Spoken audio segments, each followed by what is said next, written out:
go to TP here? Do they think there's a counterplay? There's nothing here. They've lost so much. Hook back in. Auto. Mikyx at least getting one back. But MDK taking everything from G2 backside. Keep your eyes on that Zach. Here he comes. Q set up auto to catch. Boom. Kiss and die, baby. Mad Lions Koi taking over on the bottom side of the map. Myrwn playing like a madman. Keeping it like going. He cannot miss. A tornado. It's a quadra. And welcome back to the LEC, where Mad Lions Koi keep chasing the championship after having just taken a game against G2. I wanted to take a look at how that came about from the early game and what they did so well. So first of all, in this instance right now, you can see we're gearing up for a dive on the bot lane. Now, one of the main reasons that this has come about is actually because Hans and Mikyx, let's be honest, they've taken some extremely poor trading in this area. Now, what is even more bad for them is the fact that they're losing a lot of waves to this tower right now. So even though Mikyx inevitably is trading against Supa when he goes for the dive, the big thing right now is all the minions that Hans is currently missing, as you can see it on your screen. This means then, when this minion wave is stacked under the allied turret and your own minion starts stacking, it's going to start a slow push. Now, what this means often in pro play when you see stacked minion waves is that they want to dive. So the call right now for Mad Lions should be, we need someone to help on the dive that's about to come up. But they're actually not doing that. Elyoya is going to try and do the Crux instead, or the Grox rather, and leave Supa kind of on his own hill down towards the spot side. And of course G2 wants to go for this opportunity. The main problem is this hook does not connect with the stun card from Caps as well. And since the coordination is not there with the CC, the rest of MDK starts coming through. You can already see it now on the minimap. Fresskowy is coming through, Elyoya is going to make his way through, and as we speed up the clip, you can see that suddenly G2 finds themselves in a horrible position. They've already lost Mikyx, but Yike goes for the re-engage. That's a bad call, because as we talked about, Elyoya's on the way, but Caps and Yike still see an opportunity for a play, and that's where it all goes wrong. So a dive well set up for MDK in the early game into the bounce back that is then countered by MDK again, suddenly has put them in such a favorable position that most of the time at this position, you'd probably say they've just straight up won the game.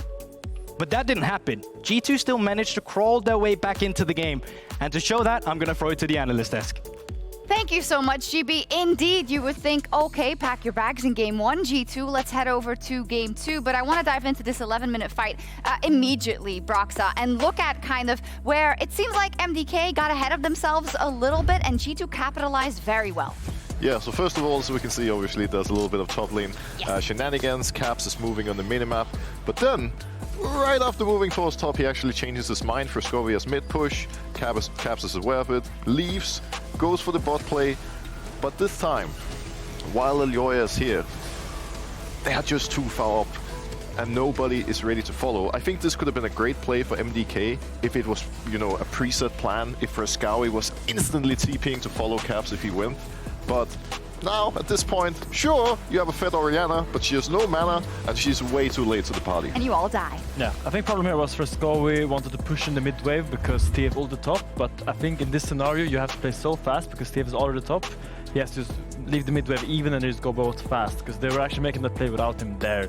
So it was actually an even numbered fight for G2. And I have to say, when I was watching it, and I feel like you had the same inclination, it was like, oh, MDK, are you losing the plot just a little bit? Because there it was also, they could have disengaged maybe a little bit earlier, but they kept going in. I was certainly afraid that that was going to keep happening, especially, Finn, when you give G2 an inch.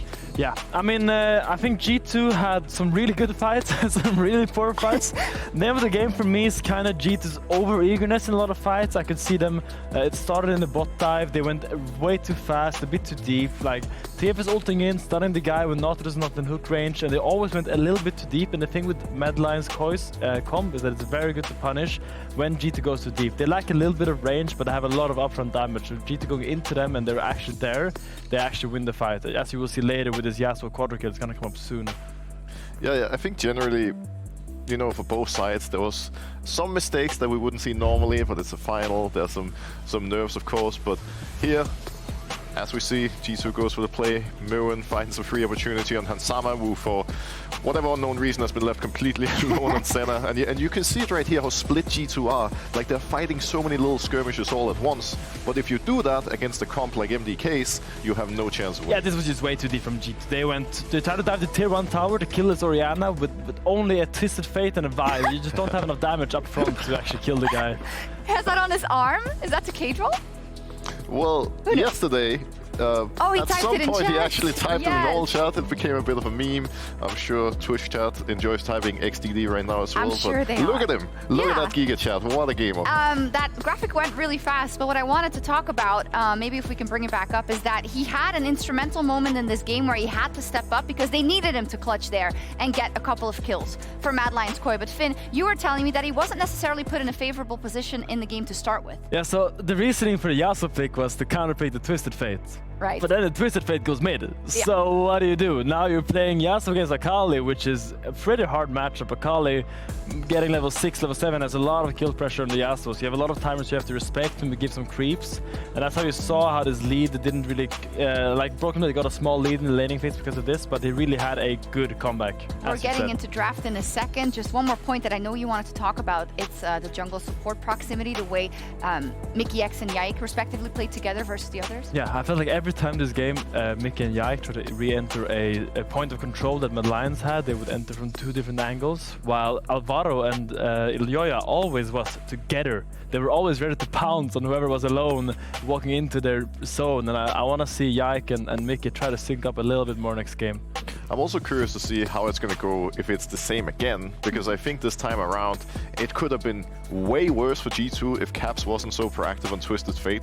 Like, he was just always first into the play. Sure, sometimes they were over eager, but without him having that pressure, it would have been really rough. Right, so we can look at some key picks here, because I think that G2 got a lot of what they wanted as we go into this champion select, where G2 is electing to stay on the blue side, so we'll see what happens. I have a big proposition for G2. Yeah? If the enemy team is banning Kalista and Draven, I think you should first pick the strongest AD carry that's open, and that is Varus. On this patch, we've seen incredible Varus priority everywhere. So if they're investing so many bans into taking out Hansama's champion pool, please just pick the Varus. Please give Hansama the strongest AD carry so you can play with that bot pressure you're so used to. I actually like the Twisted Fate ban a lot from G2 here. I think they took a bit of a risk putting Caps on the pick, but you need Caps to be on something stronger that can carry. Sure, he can set his team up for success, but this was a little bit too extreme. Generally, I would be surprised if G2 decides to first pick the Senna again. Like Finn just mentioned, something like Varus that can generate more pressure and control in bot lane would be great, but we'll see how it goes. Last bans, we saw very different approach from G2. They banned Renata, Azir, and Saya. Now, Twisted Fate and Sam instead. I really hope they pick the Varus here, because if you give over Varus 1-2 to Mad Lions, who's flexing this top as well, it's such a headache to draft against. They're banning the Tamkench to weaken the Senna response to the Varus. So I'm really expecting G2 here to angle up for the first pick. Do you think MDK should just ban the Varus? We will see what they banner. I think if MDK bans Varus, you enter this territory where there's a lot of AD carries out. So whichever team is more practiced on the more second, third tier AD carries will end up being favored. I could see a Varus ban being really smart here by MDK. We'll see if they implement it. I like the change from G2, really getting rid of the Tam, so Senna prior drops, getting rid of Twisted Fate, so you don't have to worry about Mad picking it, and you can get Caps on a more of a carry. Rel was really annoying for them last game with the rest of the Nuggets. And now, with MDK banning Vi, I think we're going to see a Maokai first pick. It is already considered one of the best, if not the best jungler in the current patch. Taking Vi away gives him even more power. Yeah, we do have seen Yike being able to play stuff like Ivern, stuff like Belveth into the Maokai. I could see them being willing to give this Maokai away, which, as you were, it looks like they want to pick it. We shouldn't talk about Halberds, but they do look in the Maokai. But here we will see the Varus response almost guaranteed from the Mad Lions Koi, which really frightens me for G2. I wonder what they have prepared bot lane against it. What do you think, they should pick outside of the AD carry here? Sure, they could go Senna, they could go Varus. If you were in their shoes, do you think they should lock in the support right away? Is that top lane prior pick that makes sense? From what I see now, people seem to prioritize the Senna a bit higher than Varus, which seems to be the meta in these scrims. Usually with Senna you want to pick either a solid blind support here, or you just pick a jungle to match the Maokai. Zac is being a flex, so you can flex with top, jungle and support, so it's been pretty popular as a pick next to the Senna, but you can also just lock in Azir, because that's what you do when things are tense. I love that. When things are tense, always pick Azir. Yeah. I mean, Fresskowy had incredible Azir performances, especially against Fnatic that I remember. Always just such a backbone, like 2 items, 3 items. You know you can just go in group, and his soldiers will do so much damage to whoever's going into you. Oh, you sold me this Varus, and now I'm not seeing it. You're letting me You're not down, seeing the Finn. Varus. So why is it going a different way? I'm being let down, but here the Varus finally comes. G2, I guess, expected them to give the Varus back, or they had a plan into it. So they do pick the LeBlanc to combine it with, which is a lot more early game priority than Twisted Fate. Twisted Fate really gets unlocked on the side lanes. He's not that strong 1v1, but LB together with the Maokai has a lot of gang setup, and this Azir can't really play too far off the lane because one chain connects and there's a Maokai flash Twisted Advance on you, Bramble smash to the back, and you're one shot. And they do look in the Nautilus to match it, which is the common theme with the Senna. You want a strong engage support so Senna can walk up. This is more of a G2 comp that I can appreciate. We see Yike on a strong early ganking jungler that can also easily engage in team fights. Hansama obviously doesn't get his hands on Kalista Draven, so you take the third strongest AD carry to get the bot lane pressure. Caps' LeBlanc has been incredible this split. I don't think he's lost a game on it yet, and he's going to be able to take over and do his thing at side lane. But at the same time, MDK also getting a lot of comfort here. And I think the name of the game is already going to be slightly different with MDK having incredible team fighting. G2 with LeBlanc going to be looking to split and play side lanes a bit more. So I'm curious to see what MDK is going to lock in here. Next, top lane, probably going to be last pick for them, so Myrwn can lock in something spicy. Can you explain this Lilia ban to me? Because they already have jungle, or do you think they might flex the Maokai? I mean, the Maokai support? support has been a flex. Mikyx, I think, has played it already. People are playing it. It's just solid engage support, similar to a Nautilus. Xinjiao is the common pairing with Azir. You want Azir with strong DPS. You want like a bruiser jungle that you can take fight any time of the game. I think Xinjiao, Lee Sin, even Sejuani is fine here. Whatever you actually prefer in this scenario. Looks like he was leaning towards Sejuani here. Or it's gonna be the sack. That's why you don't talk about hovers. Yeah. My mistake. I'm a rookie on the desk, but we will see the sack again. He will jump onto the Varus. Varus obviously being very mobile, can struggle against the sack that just can jump on you, and if that E connects, you cannot move for the next 5 seconds. I think also by picking that, and with the current bans that have been locked in, they're almost forcing G2 to put Maokai in the jungle, which is why we're going to see them picking Renata almost immediately. Now, top lane didn't really go the way G2 wanted it to last game. Oh, with Asante coming in, guys. I was about to say, When in I think doubt, they're going to put him on when in tank doubt, duty. It was funny, Cassandra. they did the same thing to Broken Blade last year in playoff. They just put him on every game. Now Cassandra is here. Isn't that the tale of top lane? And Gnar on the other side. Here we go. So hard not to pick Asante there. Like, it's just so convenient. difficult. You just I plug him know. in and is ready to go. So Broxah, when you see the drafts, who wins based off drafts? A little info for you. Supa is 5-0 on Senna in the LEC 2024.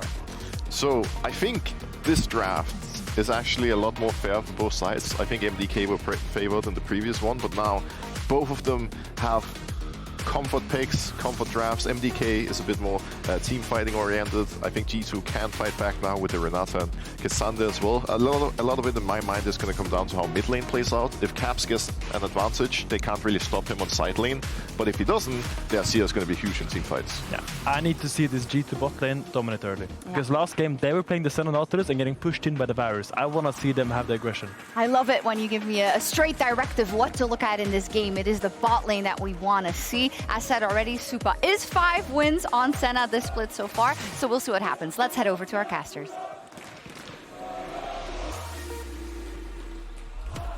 The energy still electric here in the Riot Games Arena in Berlin. Unsurprisingly, Mad Lions Koi fans got a lot to cheer about. A lot of people talking about this matchup assumed the 3-0 for G2. G2 feeling untouchable in S tier, uncontested for so much of the season. We need to stop doing tier lists. No, they're great. What do? They generate discussion and flame for me and Rob. They increase the number of DMs I get exponentially. That's right. Tier lists are a machine to make DMs. That's true. The machine is working great. Anyway, the machine that wasn't working so great in game 1 was G2 as a whole. I mean, based on the weekend, G2 should win this game, then maybe they win another, and MDK can come back, then we have an epic FUD game where it's all or nothing. Okay, don't make it sound so matter of the fact. Like, that's not the craziest thing you've ever seen in your entire life. No. The script writers are still doing their thing, all right? No, I don't want to hear about it. This is... we think back to last year, G2 and Mad were our split winners. Yeah. G2, then Mad Lions in spring, and then G2 again in summer. Also, this was our rematch from Winter last year. This was a 3-0 for G2 against Mad Lions, and now we get them again in Winter, but we'll have to see if it's going to be the same idea. Myrwn. Potentially overstaying here. Is Cap's going to start chain? He is. He's going to miss, however. A nice little thumbs up. Ain't got no 2 chains this early. Needs to be level 6 before he can grab those. Yes, Vedi. Yes, he does. Just thought I'd randomly shout that You out. just wanted to say 2 I mean, chains every in a cast. every caster, when every LeBlanc is playing, is like, oh, it's 2 chains. You know 2 chains has 3 degrees? Really? Yeah. Man has been to a lot of but school. that doesn't flow off the tongue as well. 3 degrees is Now, when we think back to the previous game, it was Han Summer who was on the receiving end of a Varus damage. Yeah. Halo Blade's Varus level 1. This time it's Supa. This time it is Supa, already suffering from some of the early trades. I would say that Renata is an even better matchup. Renata gives you a lot of agency in the 2v2, but the hook connects. Guardian proc. I think it was MDK's bot lane that took more damage, though. I think the bone plating there as well from Mikyx mitigating a lot, along with the shield that he gets. They're going to be very close to level 2. 2 more minions and they'll get it.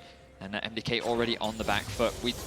You can see the difference in priority this time around. MDK with 3 pushing lanes in game 1. This time around, not quite the same. But importantly, MDK respecting the strength of the enemy bot lane. Right as I say that, though, Alvaro takes a pretty horrible trade.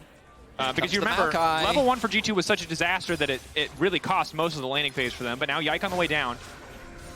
Wave stacking up. Cannon is there, but G2 might just be ready to force the dive. Elyoya only on Wolves.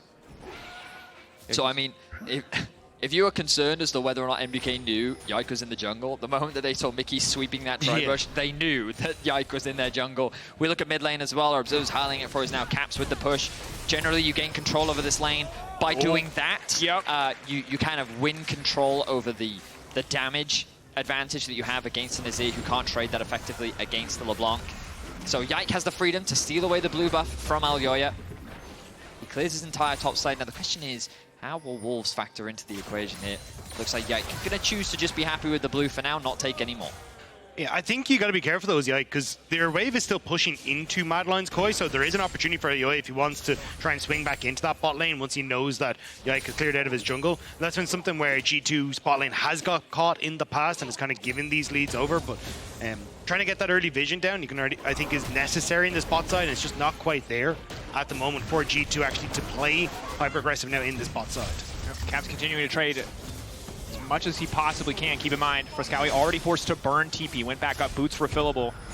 Caps just trying to get as much damage down as possible. Fresskowy just trying to force the wave in, make sure that Caps cannot have a good back timing. But here is Yike. Knockup is there, but Fresskowy's just too damn low. Caps has the cooldowns, taking his time, waiting for the flash back out to safety. Stretching strikes, is it enough? Caps on the hunt. Fresskowy, first blood for the side of G2. Nicely done by Yike, just walks in towards mid. Fresskowy was trying to go for the trade, thought he was safe with Elyoya, but now Yike and Elyoya spot each other. Battle for the Raptors, battle for the chickens! Right now, Smite coming down, Elyoya with the XP advantage. And as excited as Berlin is, I don't think the Maokai Zac battle is explosive. Bot lane, though, certainly will be. Bailout still taking on to Mikyx. He's going to flash out to safety. Now they desperately need to get a kill back. The assist is there for Mikyx, and they're trying to turn it. Supa holding on. One more auto to finish the kill, but Hansama continuing to walk forward. Halo Blade there. There's absolutely no way Senna should win this. Goes coming up from Hansama, flashing into the Shroud, knowing he has to finish the job, and he will get it done. And that's not all. In the mid lane, kills are still dropping. Caps gets himself another. Myrwn was able to find a kill. We're going to need to replay to break all of that down, but G2's bot lane comes alive here in game 2. Massive win for G2 on the bottom side. Hansama, a little bit nervous, it seems, about where Zac is, so we'll just end up giving his life across, just in case. Yeah. I think he wasn't sure where Zac was, and was like, hang on, if he comes over a wall, unironically, it is a faster recall. His death timer is faster than the recall timer. But still, a tactical death, yeah. But I think you're quite right, Dagda. I think he was just very concerned about a potential Zac collapse, and so chooses to execute. He still holds on to his shutdown for now, still holds on to that gold lead as well. And G2 leading in kills, have about a 900 gold lead for now. And a much better start. The fact that you have Caps being able to pick up those kills in the mid lane as well means that he's going to be significantly more of a threat. And it feels like when these fights kick off, Hansama is going to be the one that's kind of like in the front line trying to take poke damage. But Caps is going to be the one that's finding these fights. And if you get to a position where you have that early Dark Seal, you start to stack that, your combo will just nearly one-shot, if not one-shot, either Supa or Fresskowy and take them out of the fight. And from that point forward, G2 can just pave their way into a lot of these fights. And while TF had more reliable setup, the LeBlanc just had so much more damage. Caps can get it done kind of in isolation, doesn't necessarily need the support of his team. Once he builds an individual lead, you can see he already has the edge over Fresskowy, chain connecting. Dashing back there as Fresskowy takes over to level 6 just in time. Might just try to force Caps back to try to win out on the trade. Which one is real? Fresskowy, uncertain for a moment, is going to hit the correct target. Caps waiting for Yike to come through. Fresskowy now going to be in trouble. All of his cooldowns burn. He's got nowhere to go, but Elyoya is going to try to make the difference. LeBlanc, though, slipping right out. Twisted advance to take Yike out to safety. Supa and Alvaro had roamed up from the bot side as well, so didn't want to overextend on that one. Yike trying to see if he could get that smashed and just escape, but now Mikyx hit. Hook. Oh, root follow up there as well. Mikyx going to be in trouble, has the bailout, but no one is near dying. Still holding on to life for a brief moment though. Mad Lions Koi just don't have the damage. And now they don't have the health bars to keep sieging onto this dragon. Let's see the HP. Thank you, observers. Elyoya is keeping the aggro. That patience meter almost reset. Caps needs to reset, and it looks like G2 is saying, you know, we don't have the health. Fresskowy coming back out onto the map. Supa's still full. Means that MDK should be able to secure their first objective. A single grub went down in favor of Yike earlier on. But overall, if you're a G2 fan watching, you're feeling pretty happy right now because you look at the scoreboard and you see Caps 2-0, Hansama 2-1. Your carries are in a great position, and Broken Blade, yes, he's falling behind, but in a matchup that you expect him to, and K'Sante will always find a way to K'Sante. Certainly, and I think the question for me now is, Myrwn, can you be more than just a lane leader? Can you do more than just shut BB down? Because I think there's more pressure on him. He has this advantageous matchup. He has this gold lead to make a difference for the team, especially as we start to get out of the laning phase. Well, I think that's where Myrwn is always shown on this MDK roster, right? When you look at like the champions he's played with like the Akalis and the Fiddlesticks, it's all about trying to get this backline access. And with Gnar, getting that backline access is critical as well. So when I see if he's going to be able to be set up for success with Mad Lions Koi when you get to objectives, because if he does find that opportunity onto Hansama, that could be game-changing, but you're going to have to try and get to that position. Right now, G2, ton of control, and it's going to make it difficult for Mad Lions Koi to easily find those opportunities when we get to objectives. And the biggest concern I think Mad Lions Koi have as we get later in the game with Caps having this kind of lead is how do you lock LeBlanc down? Your only reliable point-and-click CC is from Alvaro, and it is heavily delayed. This is such a difficult LeBlanc to deal with. MDK have to be incredibly decisive around every other pick that they get because taking LeBlanc out of the equation is going to be next to impossible. They've chosen to go for a swap. Myrwn did spot someone out. He is suspicious. Something is going on here. Hex flash forward. Yike on the way, flashing back into the waiting arms of Elyoya. Sapling going to hit for the slow. Maybe they're happy to just take Elyoya out as well. Nice ulti to root him to make sure he cannot elastic slingshot to safety. Using his own ult, trying to let's bounce out. But Myrwn waiting over the wall will just watch his jungler drop. Great timing on the handshake. Elyoya started the elastic slingshot, so it's no other way to get out of it. No flash there in G2. Rotation pays off with a kill, and they will get the Void Grubs as well. That'll be 3, at least to start things off for them. Supa, though, on the roam. Alvaro is over the wall as well, but I think you're a little bit too late to make this play happen, Mad Lions. Alvaro just hovering around. I think Supa's just trying to swap to top side to match the fact that the bot lane of G2 have moved up to top lane. MDK trying to get the matchups that they want. It's not necessarily about moving Hansama and Mikyx out of this bot lane 2v2, but getting Broken Blade to safety. He is struggling in that 1v1.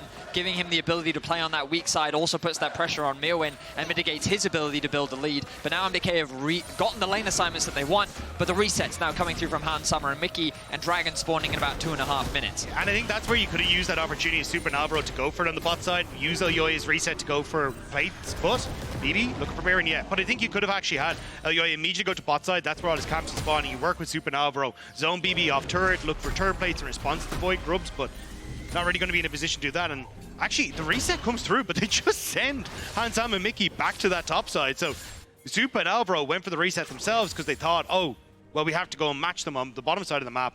But now instead, it'll be a slow push here for Hansama and Mikyx, and then I imagine afterwards, they will then reset, but it's going to be like 45 seconds time, which means it's going to be perfect timing for the Dragon, where you will have to catch this wave of Supa, move your bot lane, they'll get pushed there, and then they can rotate into river as well. One of the crucial things that we've seen shift into this mid game is the fact that Fresskowy now has control over this lane. The additional cooldowns you have on spawning the soldiers, the fact that he has just more damage at his kit means that you'll see him leveraging his range to get these nice little trades. He also, notice where he spawns the soldiers very close to him to be able to trade back onto Caps. So basically he puts it within range of Caps' W. So if Caps Caps wants to go back to the W, there's still an opportunity for Fresskowy to get those autos in. He's playing the matchup very well, coming out slightly ahead in some of these skirmishes. And he's controlling Caps, which can often be a difficult thing to do when this man gets a lead on LeBlanc. Certainly, Yike on the top side of the map, just shadowing in the event that Elyoya shows his face. Of course, lethality Varus absolutely clears Senna when it comes to wave clear at just about every single stage of the game, so Supa going to be forced to respond here. Quick recalls coming out from G2 Esports, and as you highlighted earlier, Dagda, potentially heralding a lane swap and a bit more attention towards Drake. Broken Blade, nice knockback there, hoping to catch Myrwn out, but Myrwn has not hit him under tower. Broken Blade just going to go for the all-in. Senna now coming down for a little bit of extra shielding. Broken Blade determined to find the solo kill, and he will get it. Nicely done by BB, positioning there to make sure the ult hit a wall because it does extra damage if you manage to yoink someone through a wall. So setting that up, doesn't worry about getting him under the tower, just wanted to get the kill. And even with Supa's ult down and Myrwn now down, it feels inevitable that this Dragon control will go the way of G2. And now he TP's back to top lane. Myrwn, of course, does have the TP, but the bot lane being top with the Dragon spawning in 14 seconds means that they can't do anything about it. He can now set up a freeze in the top lane as well.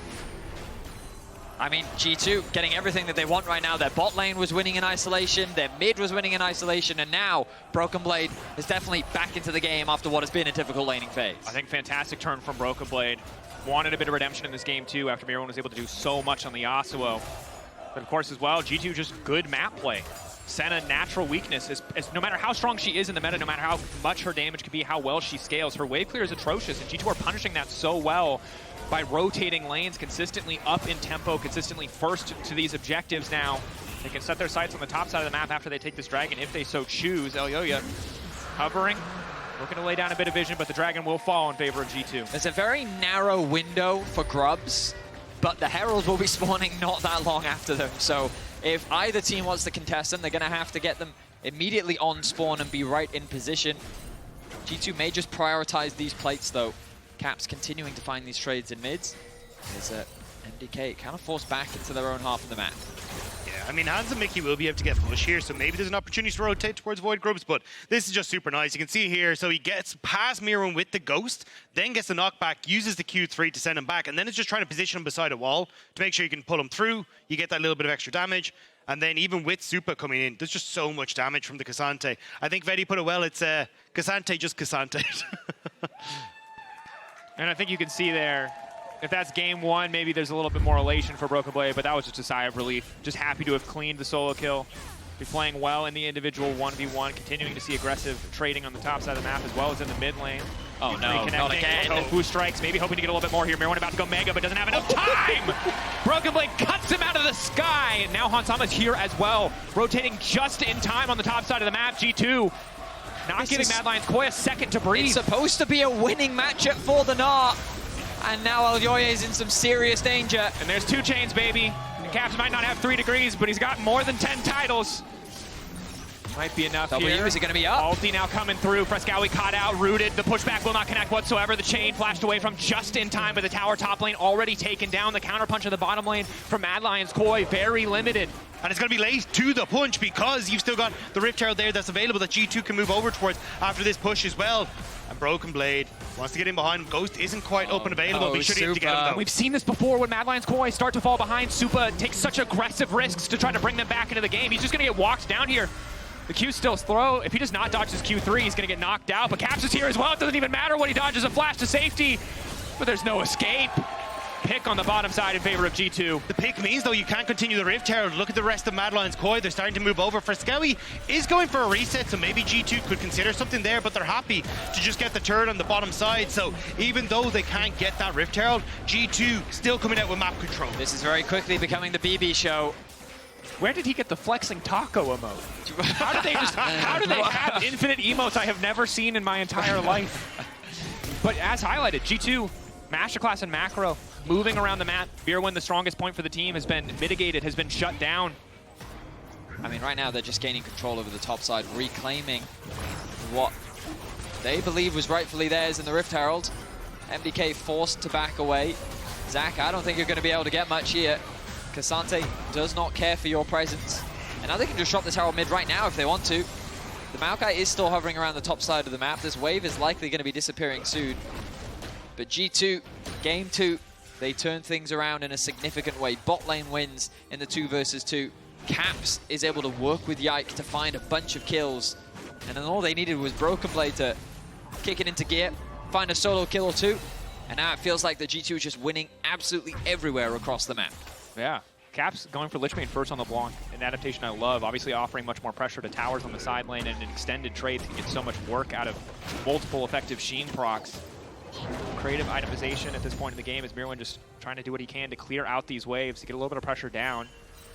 Caps, though, is scary, is threatening, and Myrwn just going to have to walk away from that one. Kind of surprised to see the Swifty boots from Myrwn, though. Thought he would end up going towards Merc Threads, because, I mean, you do have, like, there's so much lockdown that's there on G2, and I think you're going to be looking for a lot of these team fights. I can kind of understand with the Ghost being on BB, and you don't want the Intofu slows, but I still think the Merc value probably a little bit higher here.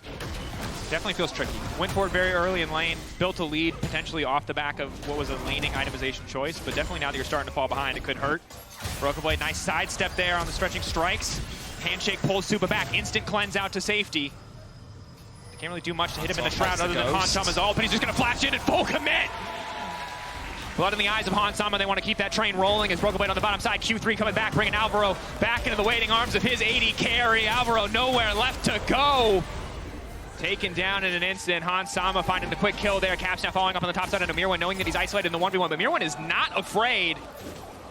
Taking some very nice trades there from Myrwn, but it doesn't really mean much in the grand scheme of things as Hansama picks up another 2 kills. He has to invest both of the summoner spells, and you would be thinking to yourself, hey, that's a great opportunity for MDK in the upcoming fight, but it feels like G2's not going to give it to them. Pick after pick. G2 continue to find MDK scattered around the map. Elyoya going in, but he doesn't really have any damage. This isn't threatening at all. So he will just be forced to flash out to safety, and the minions are going to proc his passive. Fresskowy on the backside, it's a bit disjointed, but G2 getting routed. Hansama trying to hold on to his life. Can they find a kill and get the reset? They cannot. Bailout will not work. Broken Blade now charging forward, looking for the Intofu strikes. Myrwn killed on the backside of the fight. Alvaro will not find a wall to connect. The hook will not take him out to safety, and G2, they see blood in the water. They want more. They're looking at this tier 2 and potentially the dive. MDK, can they hold the line? The answer is no. They're forced to back away. The Lions pounce, but they didn't see the trap. G2 had set. Double TP immediately from G2 to follow up. And yes, they managed to get Hansama, but again, you are losing out after the plays. A massive gold lead for G2. Bot tier 2 is still standing, but with the mid now gone, it feels like both top and bottom are going to be very easy access for G2 as they start to push the map forward. Yeah, I was going to say, I have to stand corrected. I said that G2 wasn't going to give them the fight, and then MDK forced their way in. It was a good pick onto Hansama. The collapse looked very promising, and we're going to look back at it here. Elyoya with his range gets interrupted very nicely by Mikyx. Hansama with some good spacing forces Elyoya out of the fight, but then look at Fresskowy and Myrwn on the back line. They know who their target is. The bailout comes down quickly from Mikyx to try and keep the AD carry alive, but the chain CC is good. But then the rest of G2 make their presence known. Myrwn loses his life. Alvaro has no means of escape. And even though it costs Hansama his, it's a 2-for-1. Or 3-for-1, I should say, in favor of G2. 5-0-1 for Caps. Has not bought anything since that Lich Bane. When he does finally recall and spend a bit of money, he's going to be huge. He's sitting on 2,600 gold right now. I would say that's a concern. There we go. There it goes. Here we go. Moments. There it is. Little Luden's companion. Later maybe than expected, but yeah. If LeBlanc didn't hurt already, she's certainly going to hurt now. Level 13 as well, 2 abilities max. And still a massive sideline threat as well, so the opportunity to just keep Caps pushing on side, forcing Mad Lions Koi around the map. Hansama gets pushed in mid, you then rotate Yike and Mikyx to whatever sideline you want to go to, because BB's winning his as well. It's very easy to try and play at the map from this position as G2. And I think both of these teams potentially overestimating the Senna or underestimating their opponent's laning prowess with something like the Varus with Halo Blades early on has just generated such a massive advantage. And we can see here, Elyoya in the previous game, when he had winning lanes, when he had pushing lanes, could dominate the entire map. We talked about it, but with his lanes so often in losing states, the impact of the Zac has been heavily mitigated. Hansama feels that his life is in danger. Flash out to safety, nice disengage ult coming in, handshake as well to stop the play, and it tracks G2 essentially baiting. Knowing MDK could not resist the sight of an AD carry left alone under the tower, but now Myrwn on the chase on the Caps. Caps potentially overcommitting too much, but Caps already dashing back into the waiting arms of the rest of the team, just barely gonna get the shutdown. Hostile takeover coming through, but G2, too much damage. Hansama untouched. They finally got Caps, but this time it is Hansama who survives and will take down so many members of Mad Lions Koi. MDK recognize that their side lanes are being pushed and see a window to attack the mid lane. They have numbers advantage. If they can find that pick on the Hans, maybe they can convert it into a Baron. But the disengage tools of Maokai, Renata, and the Varus ultimate were all too much, and MDK could not find the target that they wanted. And this is what makes G2 so difficult to play against, because you can see they're aware. Hansama is playing as far towards that top side as he possibly can, because he knows that's where his safe zone is. And the immediate ult from Yike, because he's covering the push on mid, and then the collapse coming through from Caps and BB is a massive turnaround here as well. Yes, you get Caps, but the shutdown goes to Alvaro, which is not the target that you want, and the hostile takeover just sets up beautifully for the rest of G2. And what makes it even worse for Mad Lions Koi is that they lose all that farm in top and bot as well. All that additional gold wasn't caught by anyone. They looked for an ambitious play, and they just could not make it work. G2 now with a 9k gold lead, the Baron secured as well. And this is the problem when you make plays like that when you're already at a deficit. Table stakes is losing 600 golden creeps just to try and make that play happen. So when it goes against you, you're down even further than you were before. Tricky game for MDK to play out. Respect that they're getting aggressive. Respect that they're trying to find a way back into this one, but G2's gold lead is starting to feel insurmountable.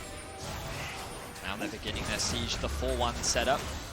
They have TPs available on Caps and Broken Blade, but acknowledge that if they spread themselves too thin, there is a very easy way for MDK to force a fight with Zac, Nautilus at the helm.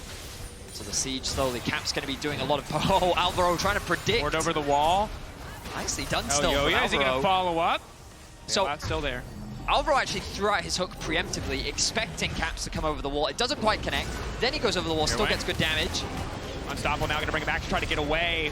Maybe trying to make it out to safety. Reset on the W is going to be pretty big here. Myrwn going to go mini. Broken Blade should just be in trouble. Is trying to run out to safety. Has the luxury of the Ghost. Myrwn desperately trying to chase, but can't quite finish the job. Meanwhile, G2 have broken down the bot lane tier 2 tower. And Broken Blade's not done. He wants to keep that 1v1 going now that Zac's not in the picture. Broken Blade wins those.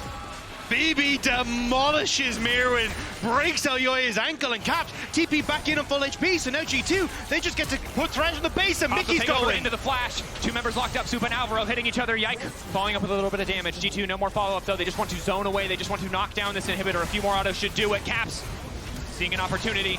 Now the follow-up is there. Supa still alive on the backside of the fight, trying to keep this one going. Caps quiet point. Yes, he's alive! They get the kill!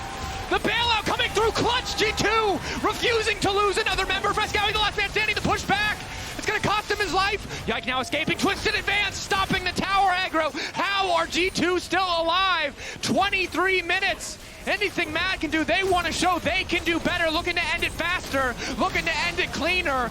And on the edge of madness, G2 will find the game 2 win, but Myrwn's not going to go quietly. Fresskowy still standing. They have to just escape. They have to get out with the hex gates. MDK will live for one more fight at least. The immediate resets are coming through, Dragon in 13 seconds, but MDK, the damage has been done. The base is torn asunder.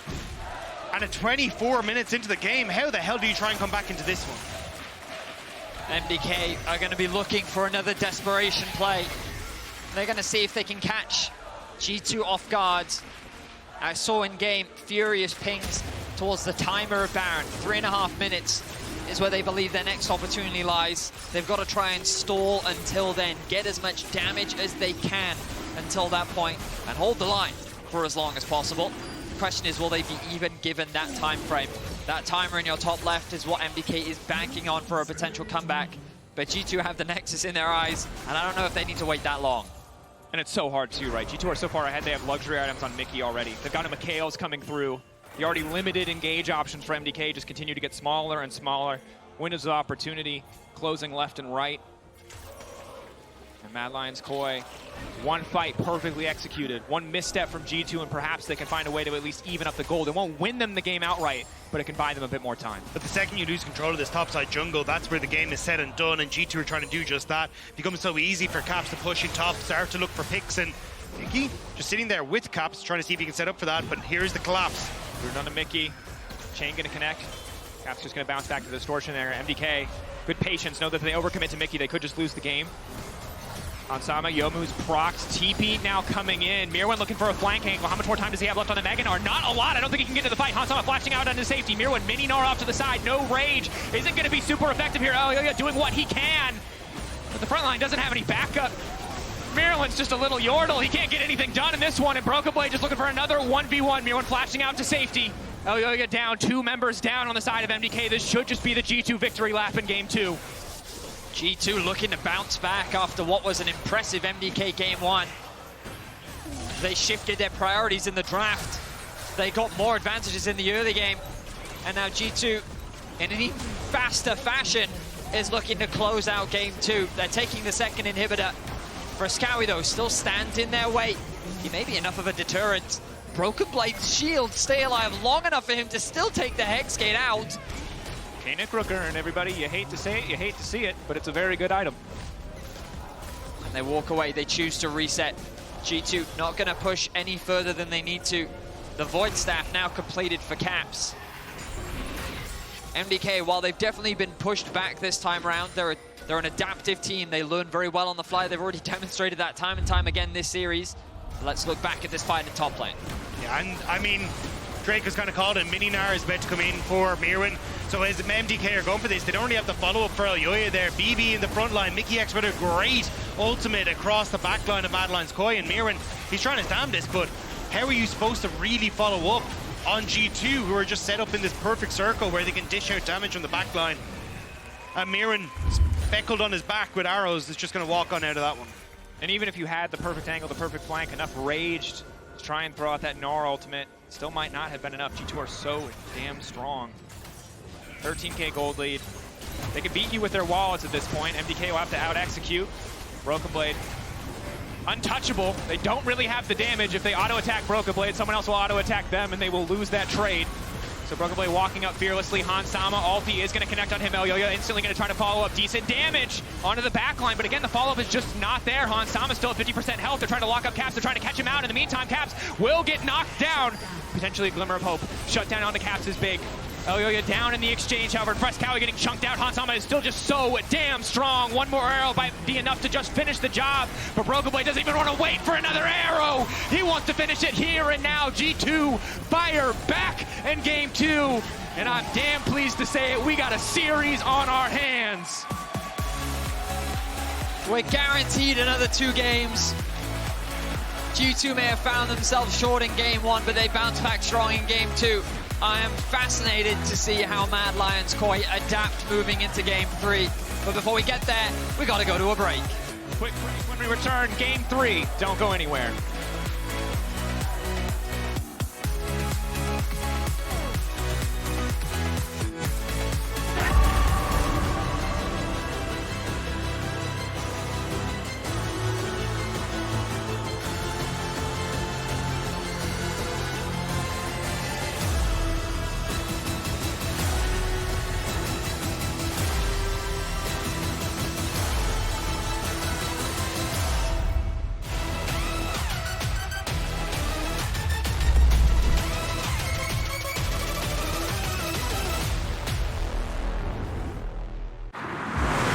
Welcome everyone to the Kia Tilt-Proof Challenge.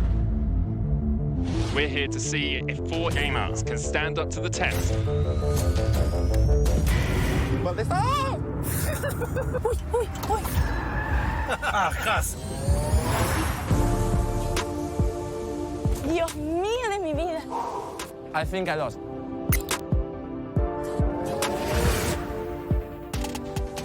I'm so happy that I didn't eat before.